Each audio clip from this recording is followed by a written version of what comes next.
फरायबाय गुवाहाटी जिल्ला बर' थुनलाइ आफादा रुंसारि दिनेश चन्द्र बर'नि गोसोखां सिबिनाय सावरायमेल खुङो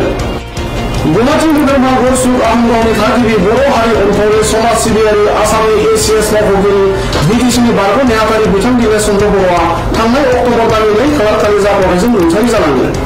दिनै गुवाहाटी जिल्ला बर' थुनलाइ आफादा गुवाहाटी नोगोरमानि गरसुक आहमगावआव थानाय बाथौपुरि समाज थुनलाइ हारिमुआरि मावथांखिसालि मुगायाव दिनेश बर'नि जिउ आरो बिहोमानि सायाव सावरायमेल लानायजों लोगोसे गोसोखांथि सिबिथाय बावनाय हाबाफारि लायो बे हाबाफारिनि गेजेरजों दिनेश बर'नि गोसोखां बिसम्बिखौ गुवाहाटी मुलुगसोलोंसालिनि प्रफेसर डक्टर अनिल बर'आ बेखेवनानै होयो गुबुन फारसेथिं बिथां रुंसारि दिनेश बर'नि सायाव बर' थुनलाइ आफादनि बारग' मेलेम आफादगिरि कमलाकान्त मोसाहारिया खौरां बिजोंनि गेजेरजों ओरैबायदि बुङो दिनै गुवाहाटी जिल्ला बर' थुनलाइ आफादा थांनाय 2 अक्ट'बर 2021 खालाराव रुंसारि जालांनाय बिथां दिनेश चन्द्र बर'नि गोसोखां सिबिथाय सावरायमेल खुंनो लादों बिथां दिनेश बर'आ बै समनि दरं जिल्लानि बोखावजायै दरं जिल्लानि गहपुरनिफ्राय 1979 मायथाइयाव गुवाहाटीनि रिजार्भ बैंक अफ इन्डियायाव साख्रि मावनो फैदोंमोन आरो बिनि उनाव बिथाङा 1979 मायथाइनिफ्राय 85 मायथाइहालागै बिथाङा रिजार्भ बेंकआव साख्रि मावनायनि उनाव 86 मायथाइयाव APSCनि आनजाद उथ्रिनानै सासे एसिएस अफिसार हिसाबै खामानि मावदों बे समावनो 1986 मायथाइयाव बिथाङा जेब्ला रिजार्भ बेंकनि क्वार्टाराव थादोंमोन माने जु रड बे साइडआव बे समाव बिथाङा दिसपुर गुदि बर' थुनलाइ आफादबो दादोंमोन आरो गावनो सेक्रेटारि जादोंमोन आरो रुंसारि हरेन्द्र कुमार मोसाहारि बिथाङा प्रेसिडेन्टमोन नाथाय बिथाङा एसिएस मोननानै बर' साहित्यबानि बिबानाव थाबाय थानो हायासै बिथाङा गुबुन गुबुन जायगायाव साख्रि मावबाय आरो गुबुन गुबुन जायगायाव साख्रि मावनाय समाव बिथाङा जेब्लाबो समाजजों बिखेखকৈ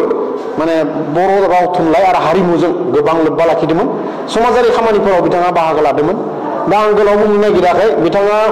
1915 मायथाइयाव बिटिसिनि जइन्ट सेक्रेटारि हिसाबै रिटायारमेन्ट जादों बिनि उनाव बिथाङा बोसोरनै आरो माने अनारियाम बेयाव माने खामानि मावदोंमोनब्लाबो तो बिथाङा विभिन्न समाज सिबिनाय खामानि मावदोंमोन 1915 मायथाइयाव बिथाङा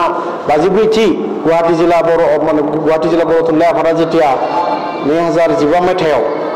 54थि मिरु बर' थुनलाइ आफादनि जथुम्मा खुंदोंमोन बेयाव बिथाङा गोबां हेफाजाब आरो मदद होदोंमोन गावनो थाफानानै खामानि मावदोंमोन आरो बेनि उनाव बिथाङा गुवाहाटी जिल्ला बर' थुनलाइ आफादनि मोनफ्रोमबो कनफारेन्सआव बिथाङा हारिमु आयदाखौ बिबान लादोंमोन आरो बेयाव बिथाङा मेथाइ खनगिरि मोसागिरि लांनायजों लोगोसे गावनो मोसाफानानै माने हारिमु माबायाव बाहागो लाबोदोंमोन थिग बेबायदिनो बिथाङा माने गुवाहाटी जिल्ला बर' साहित्य थुनलाइ आफादखौ गोबां मदद आरो हेफाजाब होबोदोंमोन आरो बिथाङा जोबनायाव आं माने 1915 मायथाइयाव बिथाङा रिटायारमेन्ट जानायनि उनाव जेब्ला बे माने बेयाव माने बाथौपुरियावनो जों जेथिया 54थि कनफारेन्स खुंनाय समाव बिथाङा बिखेखকৈ गाहायै माने हारिमु आयदा आरो जानाय लोंनाय आयदायाव जथेस्थ माने तदबिर लादोंमोन आरो बिनिफ्राय बिथाङा फैनानै रिटायारमेन्ट जानायनि उनाव गावनि रिटायारमेन्ट जानायनि उनाव आथिखालनि बर' थुनलाइ आफादनि मानना आफादगिरि तरेन बर'आ बिथाङा जिहेतु एखेलेगे रिजार्भ बेंकआव साख्रि मावोमोन आरो दानि आथिखालनि गाहाय नेहाथारि मानोना मुस्रि प्रशान्त बर'आ जिहेतु सनितपुर जिल्लानि गतिके बियो बुंदोंमोन जे जोंहा गोदान अफिसाव गोदान आफादगिरि गाहाय नेहाथारिनो बिबान लानाय समाव आङो गासै बिसोरनि सेक्रेटारि टेबोल आलमारि स्टिलनि आलमारि गद्रेज आलमारि आं बायना होगोन आरो एन्टायार अफिसखौ साजायना होगोन होननानै पर्दा सर्दा बेबायदि खालामनो थाखाय गावनि रिटायारमेन्टनि रांनिफ्रायनो 2 लाख रां होनानै बिथाङा जोंनि गोदान अफिसखौ साजायना होदोंमोन बिनि उनाव 2019 मायथाइयाव जेब्ला गुवाहाटी जिल्ला बर' साहित्य सभा बर' थुनलाइ आफाद आरो जोंनि बे कालचारेल कमप्लेक्स मेनेजमेन्ट बडिया सामलाय आफादा जेथिया 10 नम्बर खुंदोंमोन बे समाव बै गाहायाव थानाय मुंख्लं खाम्फाखौ बै समाव 15 मायथाइयाव माने आद्रा जाना दङमोन बिखौ बिथाङा गावनो 50,000 रां होनानै मिस्ट्रि टिसि लागायनानै समायनाहै बे मुंख्लं खाम्फाखौ लुनानै होदों